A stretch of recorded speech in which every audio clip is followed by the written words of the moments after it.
بسم الله الرحمن الرحيم. أهلا بيكم معايا على قناة أميرة وكروشيه. في فيديو النهاردة إن شاء الله هنشتغل مع بعض جوانتي كروشيه بدون أصابع وغرزة شكلها حلو جدا وسهلة وبسيطة، تكرار لسطر واحد بس. أنا هنا اشتغلت الجوانتي بخيط صوف فتلته متوسطة السمك في نفس سمك خيط هيمالايا افريدي وإبرة مقاس 2.5 الألوان. أخد مني في الفردتين 45 جرام من الخيط، يعني انتي بشلة واحدة تقدري تعملي 2 من الجوانتي. يلا بينا نبدأ مع بعض إن شاء الله في تنفيذ الجوانتي. وقبل ما نبدأ لو انتي لسه جديدة معايا في القناة ما تنسيش تشتركي في القناة وتفعلي الجرس عشان يوصلك كل جديد، واكتبي لي تعليق قولي لي فيه بتتابعيني من أي بلد. يلا نبدأ على بركة الله. نبدأ بسم الله الرحمن الرحيم. أول حاجة هنبدأ بطول المعصم، فبتشتغلي عدد من السلاسل بطول المعصم اللي انت عايزاه. أنا هبدأ هنا ب14 سلسلة، هشتغل عقدة البداية واشتغل 14 سلسلة. 1 2 3 4 5 6 7 8 9 10 11 12 13 14. ال14 سلسلة دول هيعملوا لي حوالي 6 سنتي. تمام، انت هتشتغلي عدد من السلاسل بطول المعصم اللي انت عايزاه، وده هيبقى حسب سمك الخيط وحسب طول المعصم اللي انت عايزاه. بعد ما بتشتغلي عدد من السلاسل زي ما انت عايزة هنشتغل السطر الاول. بدايته هترتفعي سلسلة وهنشتغل على كل سلسلة غرزة حشو، فهتسيبي سلسلة الارتفاع وتشتغلي على السلسلة اللي بعدها غرزة حشو. هيبقى عندي انا هنا 14 غرزة حشو كده. 1 2 3 4 5 6 7 8 9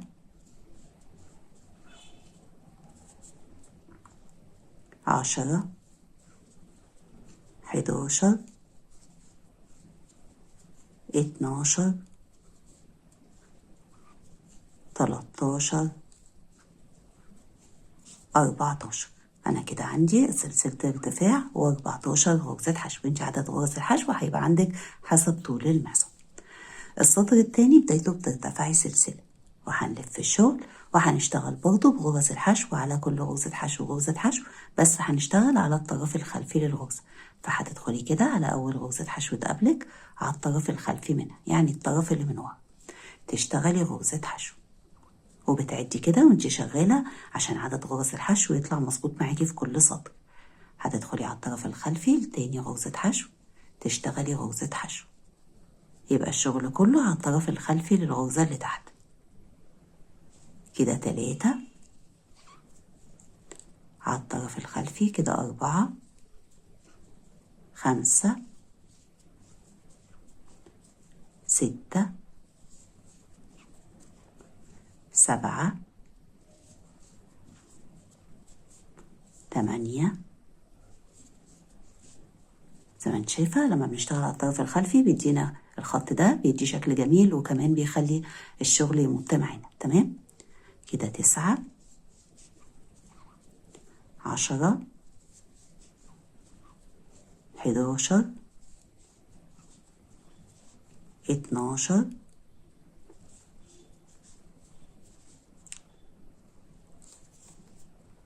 13 والغرزة الأخيرة عندنا هي رقم 14. فبتدخلي كده بالشكل ده. تمام، على الطرف الخلفي منها. تاخدي بالك عشان الغرزة دي دايما بتتنسى. هنشتغل عليها الغرزة ال14 اللي هي آخر غرزة في السطر.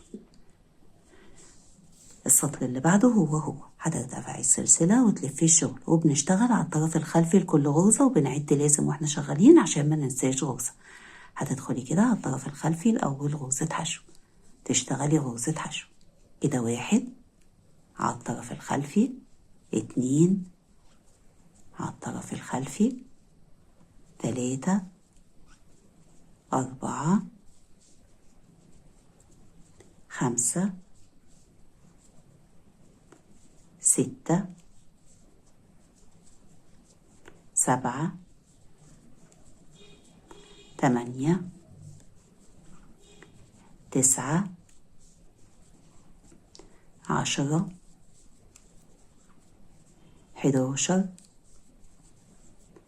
12 13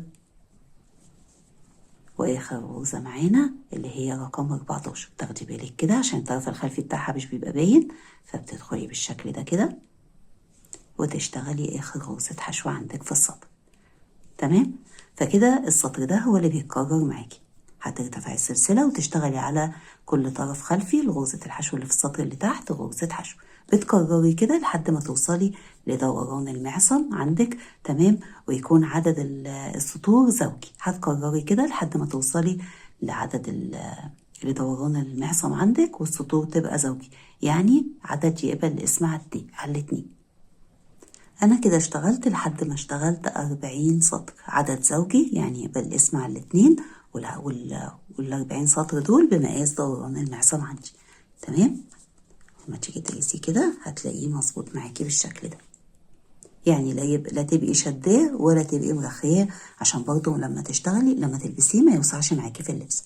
لما بقى بتيجي تعدي السطور، عشان تعرفي تعدي السطور ازاي، هتخلي اول سطر عندك اللي هو نازل لتحت وتبدأي تعدي من السطر اللي بارز. تمام. 2 4 6 8 10 12 14 16 18 20 22 24 26 28 30 32 34 36 38 40. انا عندي 40 سطر. انت عدد السطور عندك بيطلع حسب دوران المعصم وحسب سمك الخيط. بعد كده بقى بنقفل دوران المعصم ده. تمام. فبتخلي كده الشغل 2 على 2 وبتسحبي اللفة وتدخليها على اخر سلسلة كانت معانا،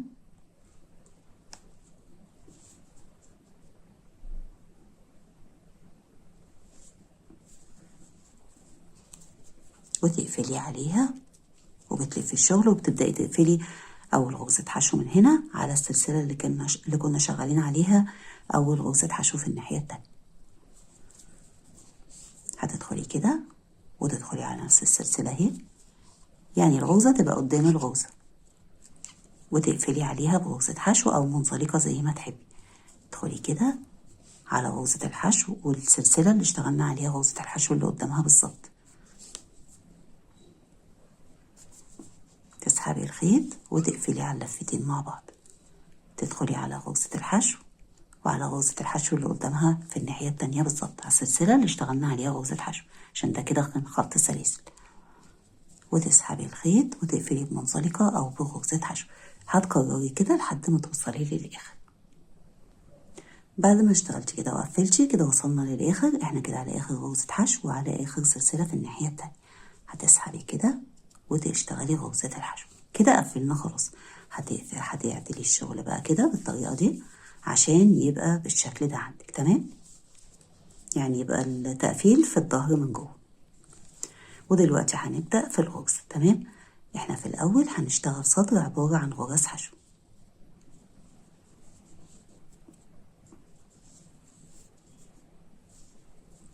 هترتفعي سلسلة وعلى كل سطر هتشتغلي غرزة حشو. هتاخدي معاكي الخيط ده تحت الشغل على السطر كده بتشتغلي غرزة حشو. يبقى كده ارتفعنا سلسلة واشتغلنا على السطر اللي نازل غرزة حشو، على السطر اللي بارز غرزة حشو، السطر اللي نازل غرزة حشو، واخدين معانا الخيط تحت الشغل.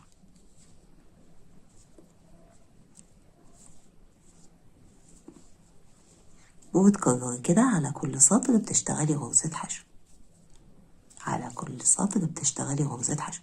فانا هنا هيبقى عندي 40 غرزة حشو. انت عندك عدد غرز الحشو هيطلع حسب السطور، والمهم ان هو هيطلع عدد زوجي. احنا عندنا الغرزة مش هتوسع معانا قوي. تمام. فانت هنا لو حسيتي ان المعصم مظبوط معاكي لكن ايدك هنا مليانة شوية، فممكن تزودي غرزتين حشو او 4، عشان احنا هنشتغل الغرزة على عدد زوجي، فممكن تزودي غرزتين حشو او 4 فهيوسع معاكي. تمام. لكن انا هنا المقاس معايا عشان ايدي صغيرة، فهشتغل على كل سطر غرزة حشو. هتشتغلي كده حسب ما انت شغالة على كل سطر غرزة حشو او بتزودي زي ما انت عايزة. بعد ما اشتغلتي على كل سطر غرزة حشو، اخر السطر هتقفلي بمنزلقة على غرزة الحشو ما بين سلسلة الارتفاع كده وغرزة الحشو. تمام. انا عندي هنا عدد الغرز 40 غرزة، انت هيطلع عندك حسب عدد السطور وحسب بقى لو مزودة غرزتين او 4. تمام. دلوقتي هنشتغل في السطر الاول من الغرزة. هي الغرزة تكرار لسطر واحد بس. بدايتها بترتفعي سلسلتين، ودول سلسلتين ارتفاع مش هيتحسبوا معانا عمود. هتسيبي اول غرزة حشو وعلى التانية بتشتغلي عمود، تيجي على غرزة الحشو اللي سبتيها تشتغلي عليها عمود، تسيبي غرزة حشو وعلى اللي بعدها تشتغلي عمود، تيجي على غرزة الحشو اللي سبتيها تشتغلي عمود. هي دي الغرزة اللي بتتكرر معانا لحد آخر السطر. بتسيبي غرزة حشو وعلى غرزة الحشو اللي بعدها بتشتغلي عمود، وترجعي تشتغلي على غرزة الحشو اللي سبتيها عمود، وتكرري كده. تسيبي غرزة حشو وعلى غرزة الحشو اللي بعدها تشتغلي عمود، وترجعي على غرزة الحشو اللي سبتيها تشتغلي عمود.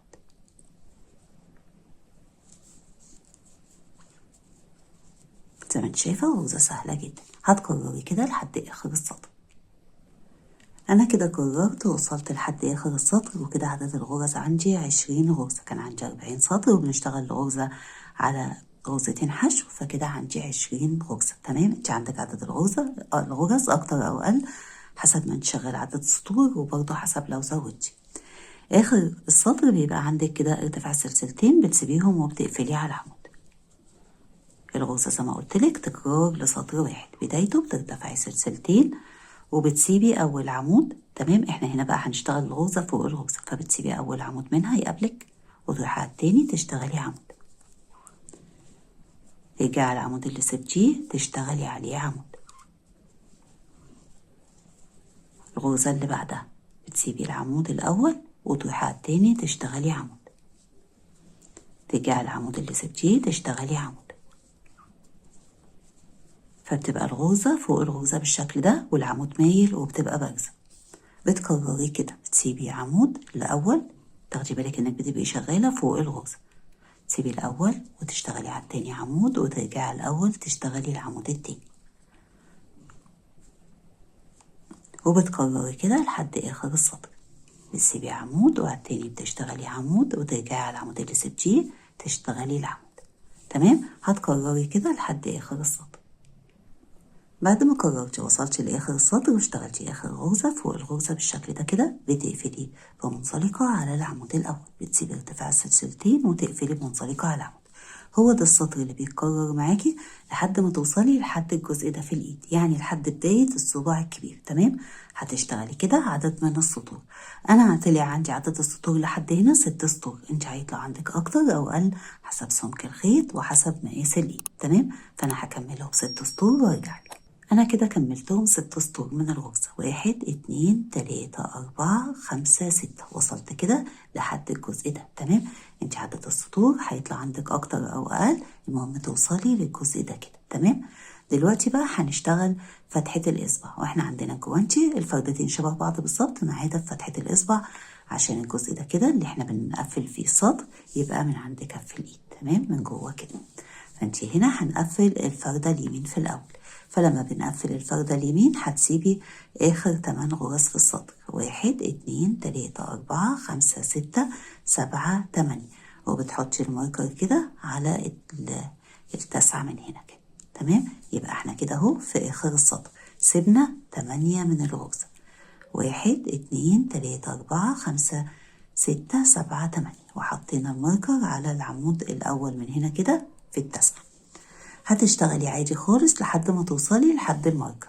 هترتفعي السلسلتين وتشتغلي الغرزة، بتشتغلي على تاني عمود وترجعي على العمود الأول اللي سبتيه تشتغلي العمود. تمام. بتشتغلي كده لحد ما توصلي ان انت تشتغلي فوق الغرزة اللي عليها العلامة. بعد ما بتشتغلي لحد ما توصلي لحد الغرزة اللي كان عليها العلامة اشتغلنا فوقها، هنشيل خلاص العلامة دي. تمام. الماركر كده احنا فاضل لنا 8 غرز. 1 2 3 4 5 6 7 8. هتسيبي 4 منهم. تمام. هتعدي كده 1 2 3 4، وعلى ال5 هنبدأ نشتغل. فهتسيبي اول عمود منها وتشتغلي على التاني عمود، ودي كده هتبقى فتحة الإصبع، وترجعي على العمود اللي سبتيه تشتغلي عمود. يبقى احنا كده سيبنا 4 من الغرزة، والأربعة دول هما اللي عملوا لنا فتحة الإصبع. تمام. لو انت بقى الإيد عندك كبيرة ممكن بدل ما كنتي سبتي 8 تسيبي 9 وتخلي كده 5 هنا في الجزء ده يبقوا فتحة الإصبع. تمام. لكن هي كده معانا في الإيد العادية اللي هي الإيد اللي بتبقى صغيرة يعني بتبقى كده مظبوطة. تمام. هتكملي كده لحد آخر السطر.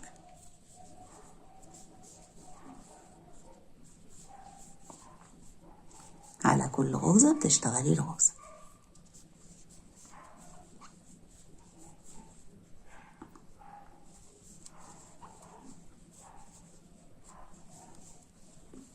كده اشتغلنا 4 غرز في الآخر. تمام. هتقفلي بمنطلقة على أول عمود،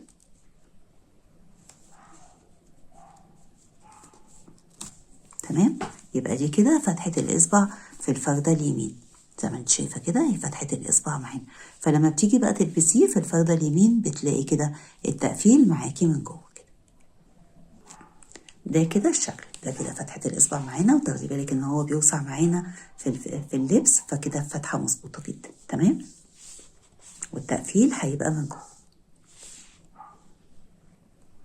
بعد كده بتكرري بقى في السطر هو بترتفعي السلسلتين وبتشتغلي الغرزة،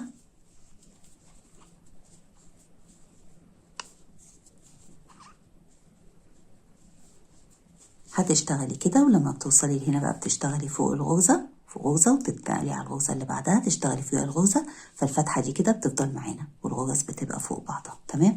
هتكملي كده لحد ما توصلي لحد الجزء ده في الإيد، لحد بداية الأصابع، أو زي ما انت عايزة. لو عايزة تطولي هتشتغلي عدد من السطور كده ونرجع. أنا كده كملتهم 4 سطور. في الأول اشتغلت 6 وبعدين اشتغلت 1 2 3 4، يعني الإجمالي كله 10 سطور. 1 2 3 4 5 6 7 8 9 10. انت عندك هنا هيطلع عدد السطور حسب ما انت عايزة لحد الجزء ده أكتر شوية أقل زي ما انت عايزة. ودلوقتي بقى هنشتغل آخر سطر معانا، وهنشتغله كده بغرزة البيكو. ففي أول السطر هترتفعي سلسلة وتشتغلي غرزة حشو على أول عمود. على تاني عمود بتشتغلي غرزة حشو وعليها بيكو من 3 سلاسل. هتشتغلي كده ب3 سلاسل وتدخلي على الطرفين بتوع غرزة الحشو بالشكل ده كده، تسحبي الخيط وتعديه من على اللفة اللي عليه إبرة منزلقة. كده عملنا غرزة بيكو. بعد كده هتشتغلي غرزتين حشو، 1 2 على كل عمود اشتغلنا غرزة حشو.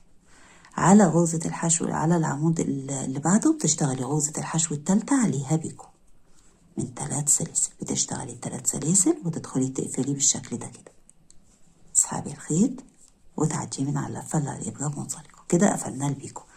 يبقى احنا بنشتغل 3 غرز حشو، 1 2 3 على كل عمود غرزة حشو. على غرزة الحشو رقم 3 بتشتغلي بيكو من 3 سلاسل، 1 2 3، وبتدخلي كده تقفلي بمنزلقة. فكده عملنا غرزة البيكو. تمام. فبيبقى الشكل عندك كده من عند الأصابع من هنا شكله جميل بالشكل ده. هتشتغلي كده 3 غرز حشو على التالتة بيكو لحد ما توصلي لآخر السطر. بعد ما اشتغلتي كده بغرزة بيكو ده كده بيبقى الشكل عندك. وصلنا كده لآخر السطر. تمام.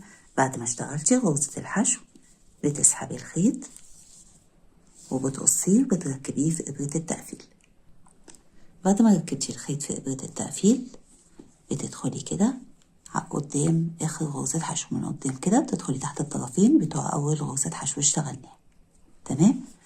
وتعدي الإبرة وترجعي تعديها ما بين الطرفين بتوع آخر غرزة حشو اشتغلتيها بالشكل ده كده.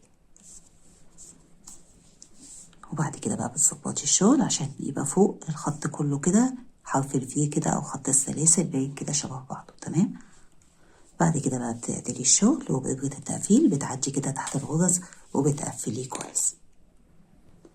ده كده شكل الجوانتي، تمام. وده كده الشكل عندنا من جوه زي ما انت شايفه التقفيل بتاع السطر من جوه. عشان كده قفلنا بالطريقه دي ويبقى عندنا فرده يمين وفرده شمال عشان ما تبقاش باينه من قدام، تمام. ده كده الشكل عندنا، ودي كده الفرده اليمين زي ما انت شايفه شكله حلو جدا. دلوقتي هقفل معاكي الفرده الشمال، ودلوقتي هنعمل فتحة الإصبع في الفردة الشمال. احنا عندنا الفردة الشمال هي الفردة اليمين، يعني نفس عدد سلاسل طول المعصم ونفس عدد السطور. ولو هنا مزودة غرز حشو بتزودي فبيزيد معاكي عدد الغرز، ولو هنا مزودة في السطور أو مقللة بتشتغلي نفس عدد السطور. هي الفرق بس في فتحة الإصبع. فاحنا كنا اشتغلنا وسيبنا فتحة الإصبع في الآخر، أما هنا هنعمل فتحة الإصبع في الأول، تمام. فهتعملي سلسلتين ارتفاع وتشتغلي على أول 4 غرز. هتشتغلي كده على أول غرزة وعلى التانية وعلى التالتة وعلى الرابعة، هيبقى عندك كده في الأول 4 غرز. يبقى احنا كده اشتغلنا أول 4 غرز، 1 2 3 4. هنسيب 4 غرز. لو انت هنا في الفردة التانية سبتي 5 بتسيبي هنا برضو 5، يعني لو الإيد كبيرة. فهنا هنسيب 1 2 3 4 وهنشتغل على ال5. 1 2 3 4. نروح كده على تاني عمود نشتغل عليه عمود، ونرجع للعمود اللي سبناه اللي هو أول عمود من الغرزة نشتغل عليه عمود. فكده دي فتحة الإصبع في الفردة الشمال، تمام. كده سيبنا كام؟ 1 2 3 4 من الغرزة، ولو سايبة 5 في الفردة اليمين بتسيبي 5. فدي كده بتبقى فتحة الإصبع. لما بنيجي بقى نلبسه، تمام، بتبقى من هنا كده، فبيبقى التقفيل من جوه بالشكل اللي انت شايفاه ده، تمام، من عند كف الإيد. هتكملي كده لحد آخر السطر. كده انا كملت لحد اخر السطر، تمام. انت بقى هنا بتشتغلي نفس عدد السطور اللي اشتغلتيها في الفردة الاولى. يعني انا كملتهم الجزء ده كده 4 سطور فبقى عندي 10. انت بتكملي نفس الفردة الاولى وبتشتغلي برضو اخر سطر وبتقفليه بنفس الطريقة. ده كده شكل جوانتي بعد ما خلصنا الفردتين. زي ما انت شايفة شكله حلو جدا ورقيق، وغرزته كانت سهلة وبسيطة. انا بكده خلصت معاكي فيديو جوانتي.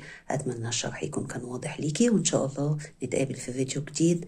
ولحد ما نتقابل اسيبكم في رعاية الله، والسلام عليكم ورحمة الله وبركاته.